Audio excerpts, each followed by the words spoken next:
2025 is going to be the best year that you've ever had. And we're going to help make that happen. We got 2 summits heading your way. First of all, in January, the Sales and Business Development Recruiting Summit. Make sure to get registered, free for the live sessions, or go VIP for the replays. And then the Recruiting Growth Summit is coming back for March. These events are going to help you start strong, run strong, so that way you can finish strong. So let's go. Make sure to get registered. You'll see the link in the show notes. All right, enjoy the podcast. Coming up on this episode of the Elite Recruiter Podcast. At Arkham Talent, we don't hire dickheads, because if you hire one dickhead, the next thing that you know, your entire sales organization is full of dickheads. And we don't want to do that. I think if you're someone that wants to go out and do things, if you want to do it your own way, there's literally no one or nothing stopping, right? There's nothing. It's you versus yourself. Welcome to the Elite Recruiter Podcast with your host, Benjamin Mena, where we focus on what it takes to win in the recruiting game. We cover it all from sales, marketing, mindset, money, leadership, and placements. I'm so excited about this episode of the Elite Recruiter Podcast because have you ever been called insane for chasing a dream? When you wanted to make a change that you knew that was right for you, that was best for your future. Everyone around you is just like, no, like, don't do that. That's stupid. Like, you are crazy. But here's the thing.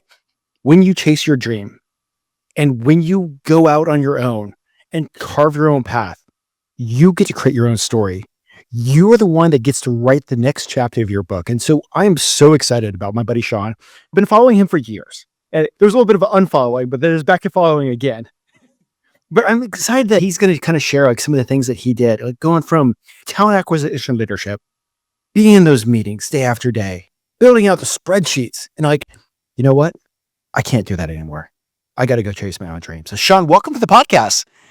That was probably the best introduction that I've ever had, and one of the best introductions I've ever heard. I don't know. Why are you in recruiting? Why aren't you in marketing? I have no clue. Well, I mean, it's like, we're going to get into your story, but it's one of those things, like, how'd we all end up in recruiting? Yeah, I know. It is awesome, dude. And I'm so excited to be here. Like I was telling you earlier, like, I am super excited. I'm honored because you were like the Joe Rogan of recruiting podcasts, and I am honored to be on the show. But I'm also super, super nervous because of all the people that you've had on here that are like just insane billers and all that fun stuff, like having to compare to Mr. Rich Rosen and all those guys. It's going to be awesome, but I am super excited and thankful to be here. Well, before we get started and how you even ended up in this space to get to this podcast interview, talk a little bit about what you're doing now. So, like you mentioned in the intro, right? I've probably spent 10 years as an internal recruiter. And in 2022, November 22, I was laid off, just like a lot of the other recruiters that were, doing the internal thing for a number of years. And dude, it took literally like 3 months to get one interview. And I just kind of looked at my life and I looked at everything that I was going to be doing, going back into that world if I did get another job. And it was just spreadsheets and it was just like same bullshit over and over. And I didn't have it in me. So I literally just called a couple of my buddies, a couple of people that I knew over the years, and just said, hey, I'm going to start a recruiting company and just kind of see like how they reacted, if I can get any work from them.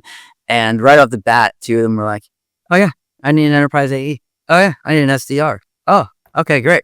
So that's how it started. It was just like, it was literally one of those things as, all right, maybe I'm going to do this, maybe not, because I would keep asking people. It was always in the back of my mind, and I always knew that someday it would lead here, right? I knew I was never going to be like a corporate talent acquisition person. I just don't have the spreadsheet awareness and all that stuff. It's just not me. And everyone that I talk to are like, why would you do that? Like that is crazy right now. It's the middle of we're coming out of the pandemic. People are getting laid off. No one's going to utilize recruiters. Like, what does the matter with you? You are insane. And that's when I just said, okay, well, I'm going to do it anyway. And I named the company Arkham after the insane asylum in Gotham City as an homage to that and mental health, but mostly to the people that told me, hey, you're insane and you're crazy. Don't do it. I love that. The chip on your shoulder, like, hey, I am making the identity. I'm going to go crush it because you said I couldn't. Yeah. Yeah. I'm one of those people, like, if I have it in my mind and some, like, enough people tell me, like, no, you're not going to be able to do that. Like, I will raise hell before I give up on doing it. So here I am. It's been a year and yeah, a little over a year at this point, and it's just learning every single day, getting kicked in the face, the rejections, the this, the that. I don't have 15 years of experience to kind of fall back on. I know how to recruit. I know how to talk to people, but I'm still really developing that client acquisition arm, building that up, and, falling on my face and getting kicked in the mouth, but still standing. Oh, and that's one of the reasons why I definitely want to chat with you because, like, there are so many people that have recently made that jump from being an internal to TA. Maybe they started agency and, like, when you're working at a grad shop, you're not really learning the BD stuff. You're just filling the jobs.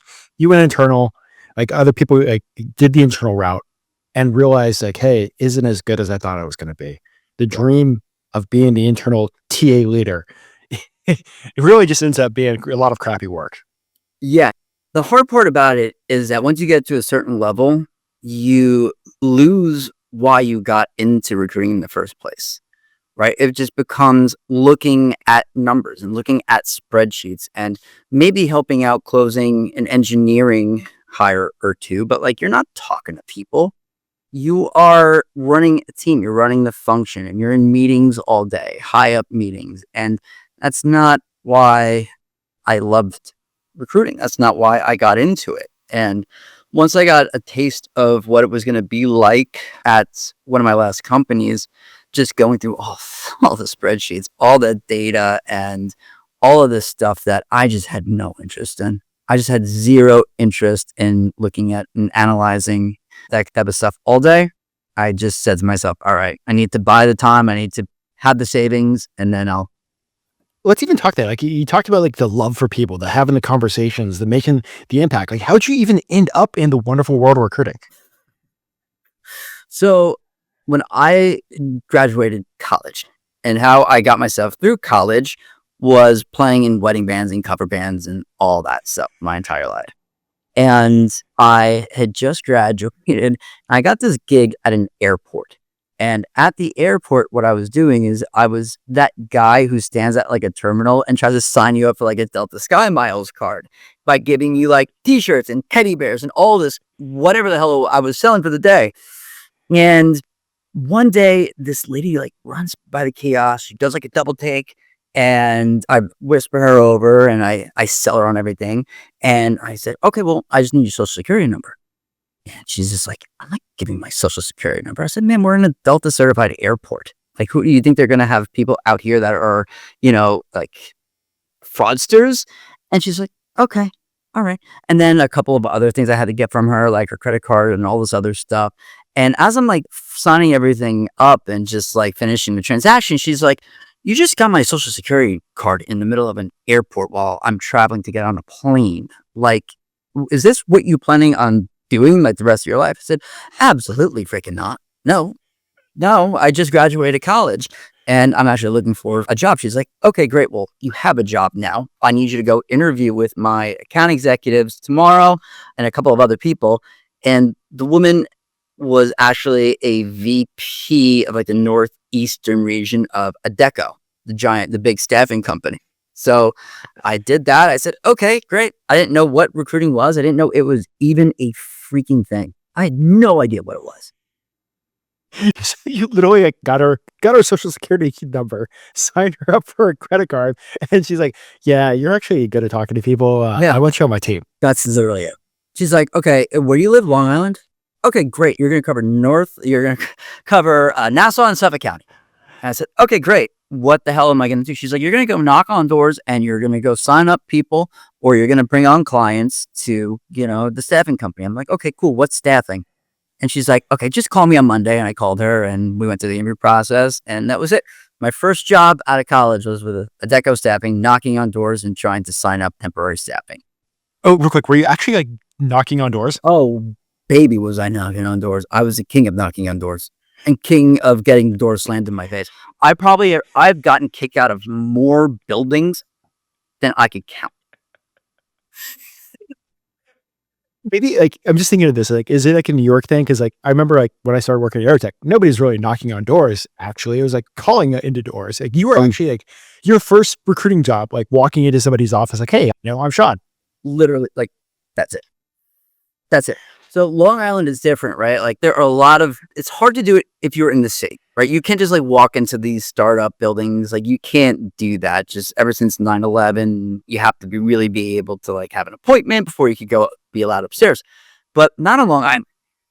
It is a free for all. So once you get into like one of these really big buildings, if you can get one appointment, then you could go to all of the floors, all of the offices and everything. So I would just finish up my one scheduled appointment, knock on the door, and then, no, we don't utilize agencies here. Okay, great. I'll call Tom back on Monday. Blah, blah, blah, blah, blah, go around. And then I would usually get like 45 minutes in and just like clockwork. Security would come because they see you on the cameras and they know exactly what I'm doing. So unless I was going to be like one of those movies that like takes like the ficus behind me and tries to like go throughout the corridors of the buildings, I was getting kicked out all the time. I love that. And would you decide to make the move over to internal from like knocking on doors every day? Yeah, it was probably like 2 years in. And I was like, the whole knocking on the door thing and is probably not a sustainable life. And I wanted to learn the other side of it, which was the recruiting side, because the people in the office, I don't know, I just like the idea of being able to, at the time, like help people and have the conversations. It is what it is now. I know now what recruiting is and kind of can be. But at that moment in time, it was like, I want to do what they do. Wait, were you like at the Deco just on the sales side? Like you weren't even like doing any of the recruiting? Yeah, I wasn't doing recruiting. I was just doing the business. Like most of the time, like the grad shops, they stick you in as a recruiter, then grow you to an account manager. They literally just shoved you into the sales side. Sales side. That's it. Okay, 2 years later, you're like, I actually want to be a recruiter. I'm giving all these jobs to the recruiters. I'm not working on them. I'm not filling them. I'm just knocking on the 700th door this month. 700 doors this month. And it's crazy. Like there were 2 jobs that really stuck out that I remember. One was it was a company on Long Island, Snapple iced tea. You remember Snapple iced tea, right? They're around everywhere. They had a big warehouse, almost like around the corner from where I live now. And they're in my territory. And I just knew that they had a ton of temps running around there. I just had a ton of intel. I knew like half of that business back there. And there was like 80 to 100 people at the time were temps from another agency. And I kept trying to get in touch with this guy, Mike, who was like the warehouse manager. And I became best friends with the receptionist, but I could never get Mike. Ever. Like he was always like coming in late. He just never called me back. And then one day I got up because I knew that he worked really early in the morning. I couldn't sleep one night. So I went in to work. I didn't go to the office because it was like 4:00 in the morning. I went right to fucking Snapple iced tea. And I showed up with coffee and like bagels and stuff like that. And I just walked in the back. I don't know what possessed me to do. I just walked in. I just started to talk to this guy. I'm like, where's Mike? Are you Mike? Who's Mike? And the guy just finally, I corner him. And he's like, I got to tell you, man, you were annoying as shit, but touche. And you got the contract? I got the contract. And that's the stuff that I miss, right? Just being able to show up and like, okay, what are you going to do now? Are you going to kick me out at 4:00 in the morning? Which probably, yeah, most people would. But at that point, it worked. Okay. And I want to shift over to like the internal side before we jump back to you starting your own business. Like you've worked at some startups, you've worked at a lot of like great places. You grew yourself internally, recruiter to TA leadership. Like how did you get into the leadership role before you realized it wasn't for you? It took me a little while. I mean, I was never one of these people that was super hell-bent on becoming TA leadership to begin with, because I just knew it wasn't really like what I thought it would be. A lot of it was being in the meetings all the time and just having to be responsible for like everything that did not go right when it comes to recruiting was on you, right? So I really wanted to make sure that I was ready for that before I really wanted to work towards that, if that makes sense. So probably about like 6 or 7 years in, that's when I kind of like made the conscious decision. Like that's what's probably the most logical next step. And then I was in the seat for maybe a year and a half. Then I was laid off from that job, which was a company called Live Person at the beginning of COVID. And then the next internal job that I had was a digital healthcare company. And then I realized like, I can't do this anymore. Well, and jumping back into like your TA job search, like to internal talent acquisition, and one of the things we talked about offline, and real quick for the listeners, he actually made a bunch of placements recently from TikTok, and we're going to talk about that. But back to, I love this story. So back to this, like one of the things that you did that I think you did different is when you were looking for a new TA role, you contracted yourself out. There's a lot of people that like are, go get a contract recruiting job. But you're also like, I hate to say this, if you do that, you're missing on the spread. You went and contracted yourself out to these companies. Can you talk about how you did that and why you did that? Like you said, the margins, you're making a lot more, right? And if you're able to, I guess, LLC yourself or S Corp yourself like I did at the time, it was just kind of like going in there and having the conversations, networking with like the leadership, the talent acquisition leadership, and just saying, listen, I'm hired gun. I come in, I'll work on the roles that you want me to work on. And, at the end of the day, like I'm not something that you got to pay for in terms of benefits or anything like that. If, once the hiring is done, we kind of go our separate ways. If that's really what it kind of comes down to. And it's a try before you buy sort of scenario also. And it's odd because on 3 of the places that I contracted myself out to, I ended up staying for like a year and a couple of months anyway. So it was good. But yeah, just having the conversations just about like, hey, it's the best of both worlds for you. Like, how did you even like open up these conversations? Because I think that's one of the things a lot of recruiters are afraid of is like even that freaking message. Like, how did you start that conversation, structure it, and get in the door? So the first one, I applied for a contract recruiter job. Like it was just that simple. And what happened after that one was over, I stayed at that company for, I want to say like a year. Like I signed a deal with them. It was supposed to be for 3 months. And then they asked if I want to stay on for a couple more months. I said, okay, sure. And next thing I know, like 3 months again rolls around. And like, do you want to do for a couple more months? I'm like, why don't we just make it a year, guys? Let's just make it a year. You have a couple more things to hire. I don't have a lot going on. Like my wife was pregnant at the time. We were expecting our first kid. So I'm like, let's just kind of keep me on here. Let me just do this and we'll grow all the locations. And it was great and it worked out.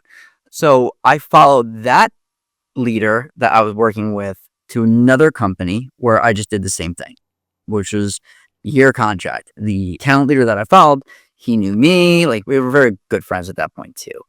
And he really was able to speak to my work. And that was a little bit more of kind of going to the CEO and like writing out like my hourly and this is what I do. And it'd be like a year-long contract because that's how much they had to build, right? It was a really big build. It was building go-to-market in New York, San Francisco. Then I went out to Missoula, Montana for a couple of months. Building out. Yeah, it was really crazy. It was a crazy, crazy time. Like spending a week, a month in Montana for about like 5 or 6 months. It was wild. It was fun though. I enjoyed it, made a lot of great relationships. And that's how I was able to just pivot to what I'm doing now. It was a lot of these people understood and they knew me and they worked with me. They knew that I was able to like deliver on all the obligations to them as a internal partner, and they just were able to speak to the work. And I've gotten a number of recs from people that I've worked with in the past. So it sounds like you're getting recs from like, relationships from 8-9 years ago. Like, how are you keeping up with these relationships? Memes, like you name it, like the weirdest shit. Like I will talk to people if I see something that reminds me of someone or something that we worked on in the past, or like just like I'll go through my lists every once in a while because now obviously working in the agency space, you have to be able to stay on top of that stuff. And I was able to just have relationships with people where I don't know. I just jive with certain people. Certain people jive with me. Others definitely don't jive with me. But the ones that do, I'm able to really just like have a long relationship with them. Like I have a unique way in my own way, I guess. I'm just like finding my tribe, if that makes sense, or finding my own people. And yeah, once you're on my phone and once you start bullshitting and texting and all that fun stuff, it kind of never ends. Okay, so you're not finding your own tribe. It sounds like you're slowly building your own tribe. And that's like turned into business. That's turned into like you create content, and we'll talk about that too. But like, did you purposely go out there and try to like, I'm going to build my own tribe of people that want to buy from me, but want to utilize me as a recruiter? It was always in the back of my mind to keep relationships going, right? Because a lot of the time, also, it was a two-way street, right? It wasn't just me hitting them up for business, right? These are people that throughout the courses of the year, like they would reach out to me if they had a friend who wanted it in at a company, if I knew somebody, or looking at their resumes, helping them in whatever they needed in terms of career, just kind of talking them off the ledge in terms of like, hey, I got an offer at XYZ. Is that what market rate is like? Just always being there and doing the right thing, I think put me in place to be able to go to those people to ask for business at that point. Right. Okay. So I think, yeah, it was just really being able to maintain those relationships. After that, like the work started happening. You started having to put in the work and figuring out how to build a business. What were some of the early struggles that you've had and that you've overcome with that? Man, honestly, trying to figure out cold business development, people that I don't know, people that I've never spoken to before, people that have, I guess, I've been connected with on LinkedIn, and hey, they're in my ICP. Now, how do I go and approach them after being connected with them for so long? Just trying to develop that muscle, man.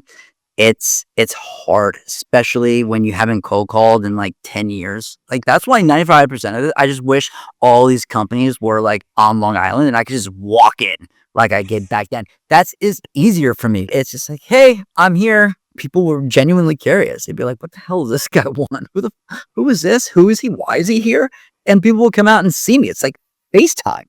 But unfortunately in this world, it's just not the way that it is anymore. And that has been really, really difficult.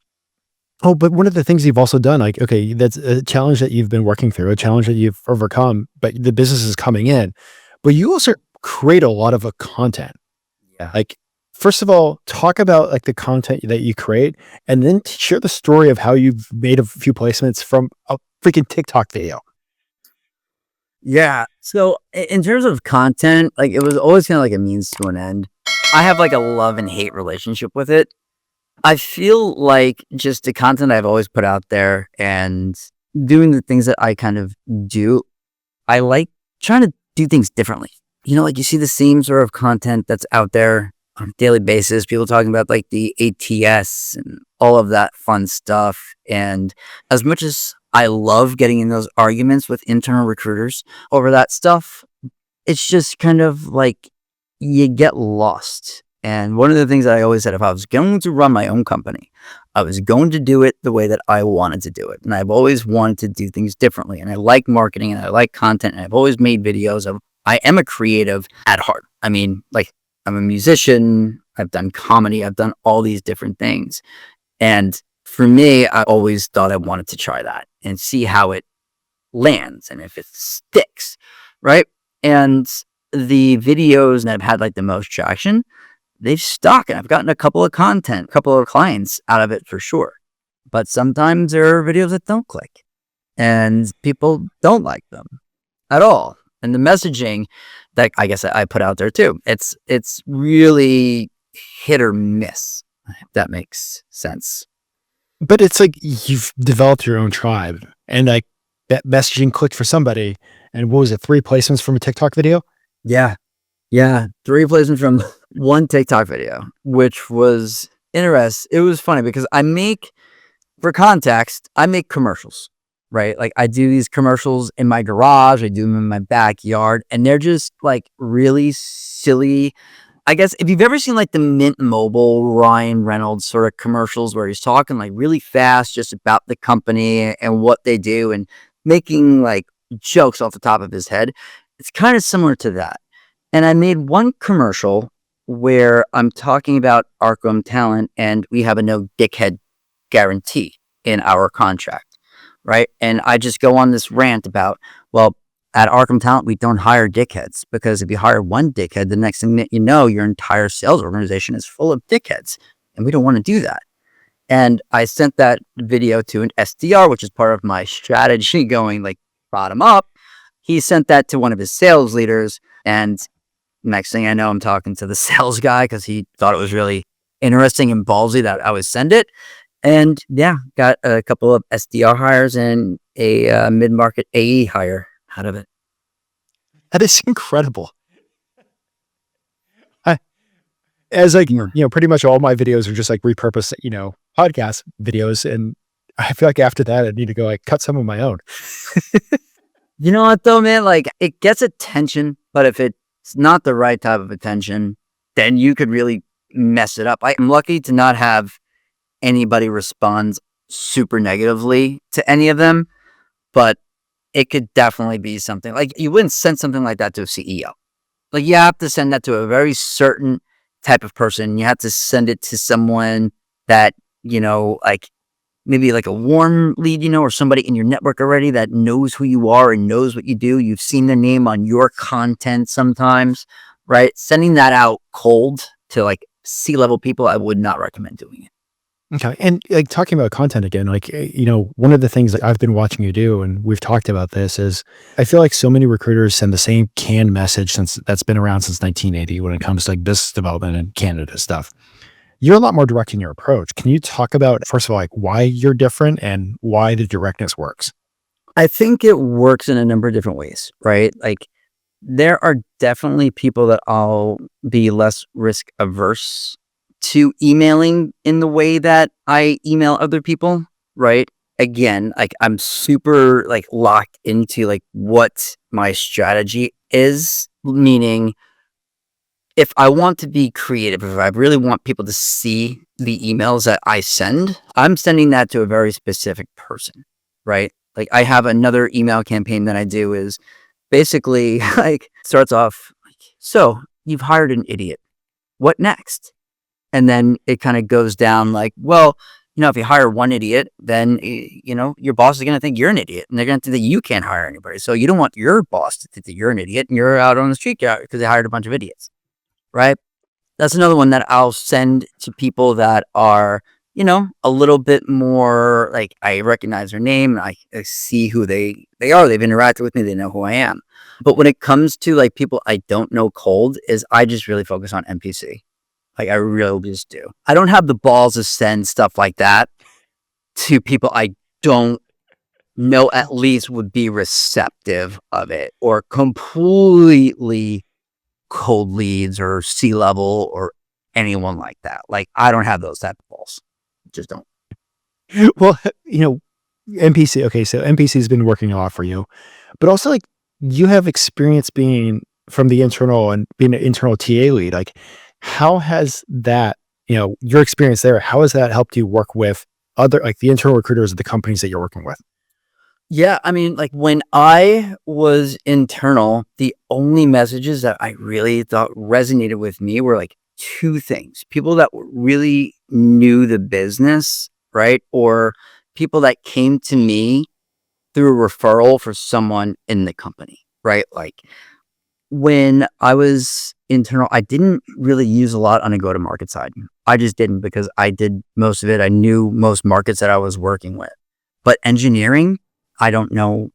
I wouldn't know a good developer or if they came up and kicked me right in the face. I just don't know it. It's not my world.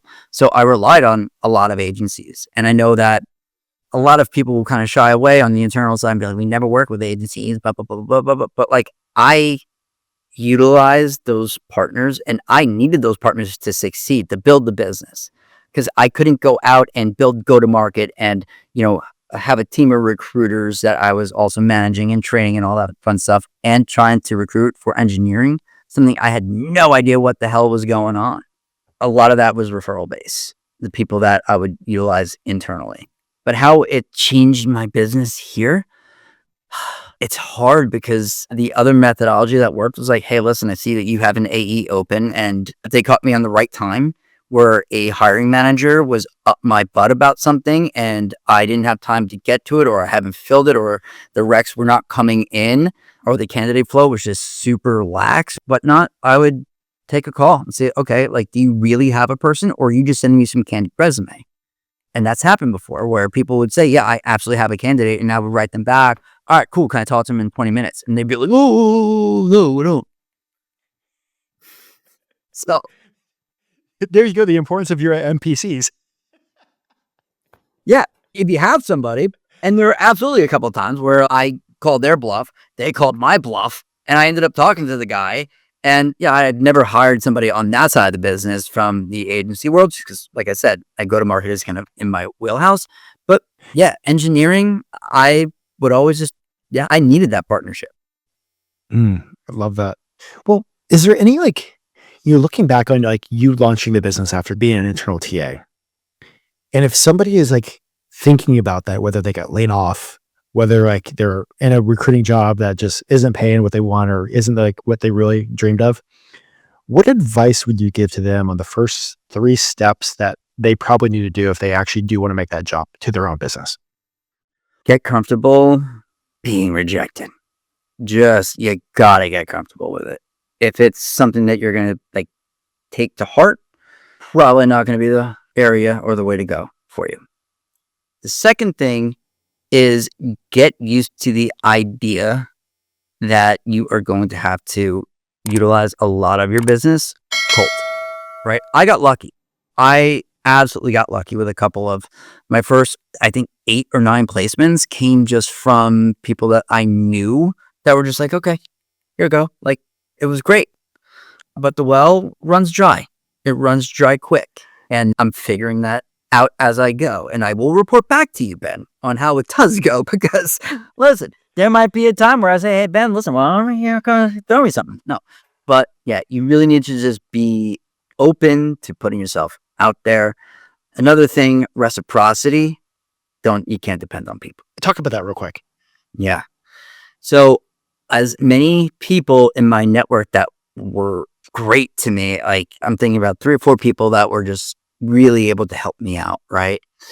There are people that, you work with and you do things for, right? That when you come in and call in a favor for, they vanish off the face of the earth, or they won't even be willing to make a connection for you. And it's not to their fault 95% of the time. Maybe it's just because they're not in a position to. But having to go out there and just like be comfortable with like learning the basics of recruiting, not having to rely on your internal network all the time is probably where I would say to start to. Okay, awesome. Well, before we jump over to the quick fire questions, is there anything else you want to share, whether it's like, differences between internal and external, getting out there and chasing your dreams yourself, and just, being not afraid of somebody to call you insane? Yeah, I mean, I've literally been getting called insane my entire life. So this is really just fitting, right? Between everything that I've done, with the music and the creative stuff, the comedy stuff. So like, I'm used to the insane stuff. When it comes down to, I guess, doing what it is that you want to do, you just got to fucking do it. Like, you just got to do it. Like, that's the first thing that you have to do. You have to take calculated risks. Like, if you're somebody who's sitting at home and you've got 2 kids, another on the way, and you don't have, months and months saved up, I don't recommend doing it. You have to be able to take calculated risks. And that all depends on everyone's individual status, individual situation. There's no one size fits all. If you're a single guy, single gal, and you're doing it on your own and you've got rent and you got your food to pay for, okay, great. Fuck it. You got money in the bank, go do it. Go do it. You can go back to the agency. You can go back to another agency tomorrow. But like, if you're working internally at an agency right now, if you're doing that, why are you not doing it on your own? You can go and do that. You can do it. But again, it depends on everybody's situation, right? Yeah, that's really it. Oh, and in terms of the internal versus the external, completely different jobs. I don't care what you say. I don't care what anyone says. Any internal recruiter that tells you I could go external, it is not the same thing. It's not. Yes, you are racing against, you got to get these jobs filled, right? You have to make your hiring managers happy. That stuff is the same. But there's nothing in a position like you or I as, important as speed when we are working with God only knows how many other agencies are out there trying to fill it. People are trying to figure out like who our clients are so they can go out and take our business from us. It's another level. It's just a different pace. It's a different world. And listen, I came from the internal world and I'm the first to tell you, they're just two totally different functionalities. I'm with you on that. Like we have to, so much speed, so much that we have to do. And I remember like my first internal job was at a large government contractor called Lockheed Martin. Oh yeah. Like if you want a good laugh, like they put me in charge of some Kaizen project and Agile, whatever the hell it was. But we were able to get our touch points down to 92 touch points per hire. 92. Based off this Kaizen event that we spent weeks working on. Holy moly, 92. Jesus.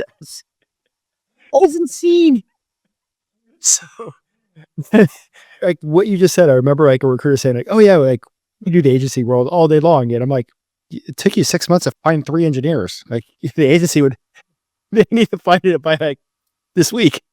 When you look at the two sides, the in-house and the agency, they have to function together. It's not about what's harder, who's better. If both sides of the house, I've always felt like this. And like I was saying earlier with my engineering partners, like I couldn't do it. I couldn't function or run the business without external partners, right? So the ideology that we're still out here having these arguments all day on LinkedIn with all these people, just the internal versus the external and the RPO versus this, is like, shut up.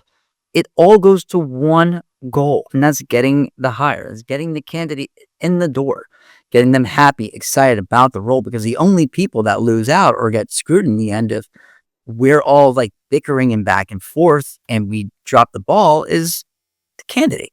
And that's not what we want to do. So fighting over this stuff is just kind of dumb. Well, jumping over to the quickfire questions and talking about like a new recruiter, like you've started off like literally knocking on doors, the internal TA leadership, now your own search firm, Arkham Talent. What advice would you give to a brand new recruiter that's literally just getting started in our industry? Like, what would you tell them to succeed? You just have to do the work. Like you gotta make the cold calls. You gotta be smart. You gotta be able to just gotta be able to roll with the punches a lot of the time too. Cause you're also gonna have a lot of people telling you different things, different tools to use, different automations, different that, different this. If you keep getting in front of people, you keep doing things the right way, you're creative, you make the cold calls, you make the dials, it'll happen, right? So I think just putting in the old-fashioned work is probably number one. Number two is probably say that you have to trust your gut on people too. And you have to be able to walk away when you know that you're getting screwed or you're working on something that you're never going to fill.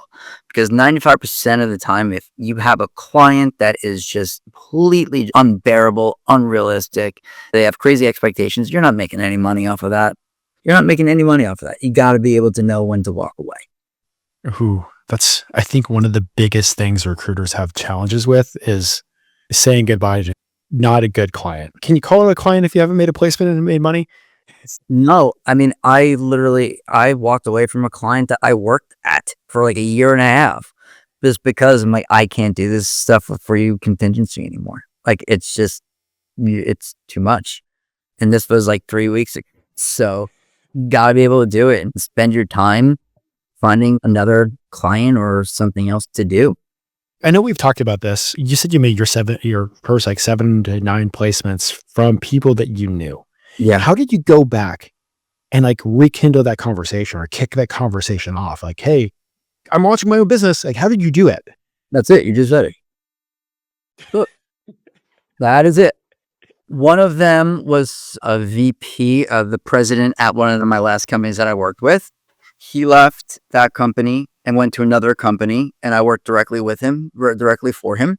Shot him a text. This was last summer that, hey, I'm officially 100% doing this thing on my own, flying, let's rock and roll. He's like, good. Okay. I want you to talk to this guy, that guy. And if, they want to work with you, you're good to go. We'll get everything going. So that was 3 AEs, a head of customer success and a head of product. So I got 4 searches out of that one client. I think it's one of those things that I think so many people, when they make that jump, they're afraid to even send that text message. Yeah. I mean, don't. That's the lowest hanging fruit that you have. Okay, perfect. I love that. Has there been a book that has had a huge impact on your career?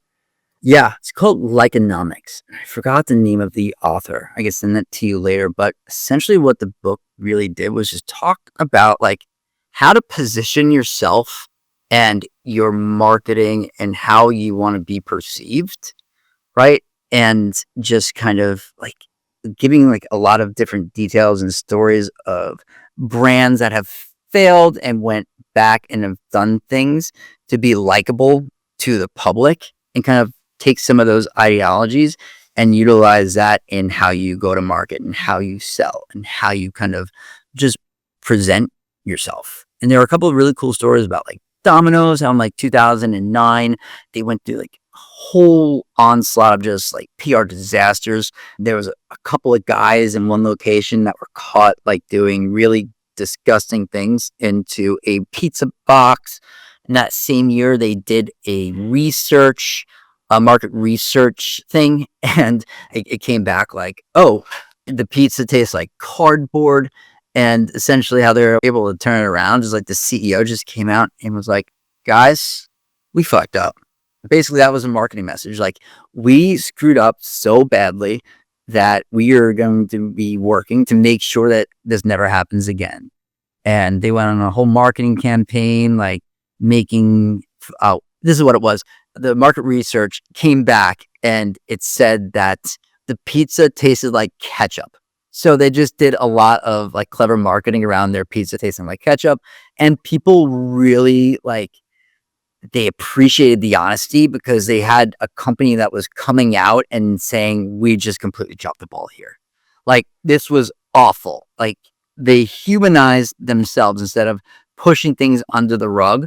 And I think in a year and a half or 2 years, they turned like the sales completely around from that point in time, when it was just like not doing really well. So just stories like that really just kind of made me think just about how I go to market and how I just kind of like embrace like the full vulnerability sometimes, and sometimes just being who I am. Like, you're bringing the human back into recruiting. I try to. And like the one thing that personally, I'm horrible at trying to be anybody else. I feel bad. I don't have that corporate like switch on. I'm just, if I was talking to, fucking Steve Jobs right now, I'm talking to him the same way I talk to you. I just don't have that ability to be or act like I'm something that I'm not. So there's no point in trying to hide that or trying to run away from that. And if you jive with, I guess, how I come across and who I am, great. If you don't, like, we could still work together and still be cordial and everything, but like, I can't be someone that I'm not. So I'm kind of curious on the next question, because the go-to-market space is always so many things coming at you, so many tools, like so many different AI things. I feel like there's a new thing coming out every day in go-to-market. What is your favorite tech tool as a recruiter? My phone, camera. I like to make videos, as you can tell. Like, I'll make videos and I'll send them directly to clients, to potential clients. I did it the other day. I ended up getting a meeting out of it, which was awesome. They're not ready to hire, but they're going to hire in 2025, which is great. But just doing a lot of that super personalized reach out. And I also have Apollo, which I hired a couple of guys to help me out with some marketing recently on utilizing that tool and helping me with messaging and going to market that way. I'm completely cold because, that's something that I still have to work on. But other than that, man, it's just like TikTok, cold calling, finding numbers everywhere and just going at it. Absolutely love that. I'm not super technical. It's actually kind of sad how untechnical I am being in the go-to-market analyst.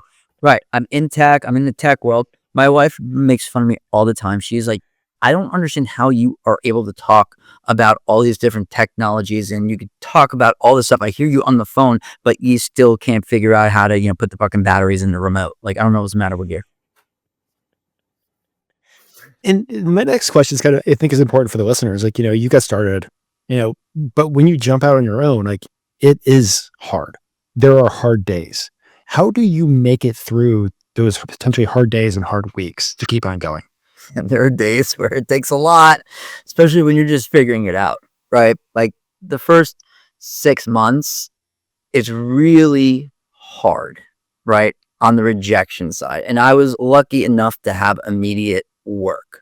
But even after like having things to work on, still like you're also at that point where you don't want to just rely on what you have because you don't want to, the pipelines to stop. You just have to like keep going. I made a video, and this is like really personal. I made a video of my kids, like a montage of my kids. And I'm getting all like weird here. Sorry. To a song that like they love, I love, and it's just a song. It's called Atlas Falls by Shinedown.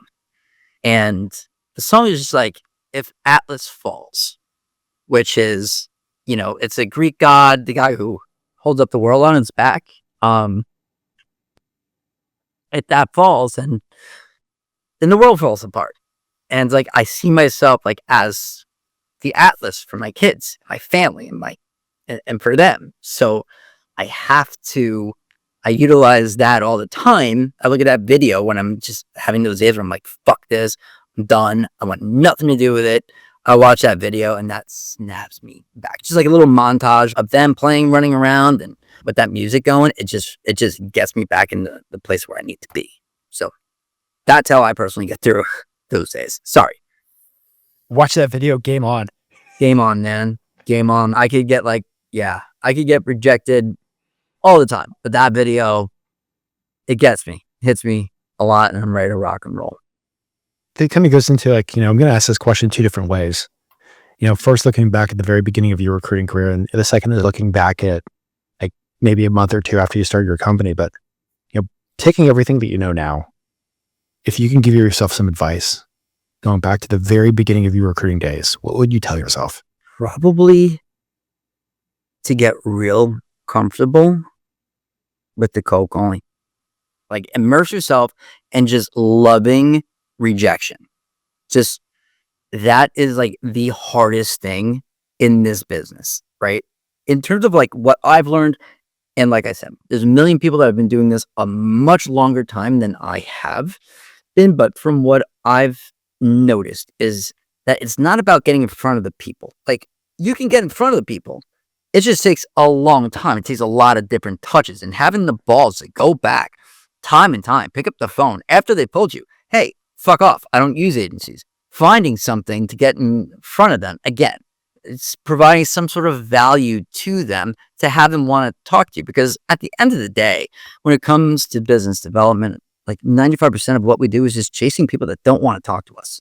They don't want to. Like, why would they? Like, recruiting is one of those things where if there's not a need, it's very hard to get in front of somebody and force a need or force an opening, right? That's why the NPCs are so effective. And I don't think it's the hard part getting in front of them. I think it's having the balls to do so. And it all starts with cold calling. It all starts with putting yourself out there. It all starts with just kind of saying, fuck it, and just dial. Like, and listen, you lose a couple people like curse you out. If that's the case, most of them aren't even going to remember you anyway. So call back in a couple months. It just is what it is. Just go. Just do it. I feel like that's like the perfect advice I should have gave myself like back in the day, like when I first started Aerotech. Smile, dial, and keep going. Same question though. Like, now that you've like had your business, you've been growing your business. If you could literally have a conversation with yourself, like maybe a month in, would you tell yourself to do anything different? I think early on, I really relied a lot on branding and marketing and posting on LinkedIn and things along those lines, because that's really what worked for me. Like, that's where my audience was. That's where I could go to get warm leads, right? I didn't grow up in the agency world where I could go and call like 25 clients that I used to have or I used to know because I was their account manager back in the day. So I had to start, or what I thought was the better idea, with just bombing it with content, because people only really knew me as an internal recruiter before then. But they knew me. They knew my name. They knew that I post dumb shit sometimes. They knew that I was going to talk about, like my life and my kid and whatever it was. So I really tried to double down on that early until I learned very quickly that does not produce a lot of business, especially in SaaS. And I see so many people out there that constantly talk about like how they were able to build the business just by posting content on LinkedIn. Hasn't been my forte. Maybe I just am awful rather at the content, at attracting clients, but software and SaaS, go to market, it's a very crowded world. So I noticed that I figured out that I got to go and make a change. So I started reaching out to more people and doing more of the networking. So I would probably say don't put an emphasis on content just starting. Just get into your network, people that ask for favors, people that you've done things for, reach out to them and just tell them like, hey, listen, I'm starting a business. This is what it comes down to. This is what I want to do. These are my goals for next year. Can you help? Can you make an introduction to Steve, who runs the recruiting department? I noticed that you guys utilized a couple of agencies in the past, right? Like that's what you've done. Yeah, I came from an agency. So just having those sort of conversations and just asking to be introduced to people. You're not going to get a yes if you don't ask. I love that. And before I let you go, yes, like this has been awesome. I've been loving like watching your story and the shifts that you've been making and like how you've been attacking the market. Is there anything else that you want to share with the listeners? I think if you're someone that wants to go out and do things, if you want to do it your own way, there's literally no one or nothing stopping, right? There's nothing. It's you versus yourself all the time. I think when it comes down to what you want to do at the end of the day, you shouldn't be letting people tell you what to do, how to do it. Everyone has their own personality. Everyone has their own goals, their own way that they get there. Your life is not linear, right? You're going to try a million different things in business. You're going to try a million different things everywhere. But you're not going to be able to do it. You're not going to be able to know if it's something that you'll want to do. You're not going to be able to do anything but just don't fucking start. So just start. If I could do this or try to do this, anyone can. Literally anyone. There's so much opportunity. All you have to be able to do is just be able to talk to people. Right? Other than that, man, I don't know. That's all I really have, man. Like, I don't know. What else should I say? What do other paths? What would Rich Rosen say right now? That's what I want to. What would Rich say? I'm just going to be interviewing him again sometime soon, so I'll keep you posted on that. Lovely. For those that are listening, I also am the host of the Pinnacle Society's podcast, so make sure to subscribe to that to listen to those conversations too. So, Rich Rosen's an upcoming episode. Rich Rosen. Rich. Before I let you go, if somebody wants to follow you, how do they go about doing that? LinkedIn or TikTok is probably the two best places. I'm also on Twitter, but Twitter is this kind of, or X, whatever you want to call it nowadays, but mostly just stick to LinkedIn. TikTok, if you want, just pure chaos and pandemonium. Ben, you're on my TikTok, so you know what's up. Yeah, once every 30 days I log in. I'm like, hey.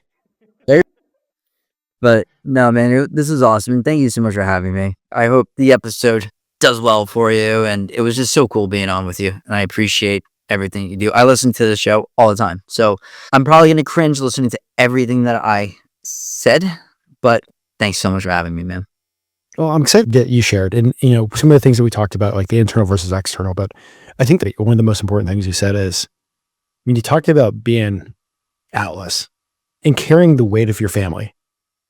And for you to do that was to chase your own dreams, go out there, face the rejection, face those cold calls.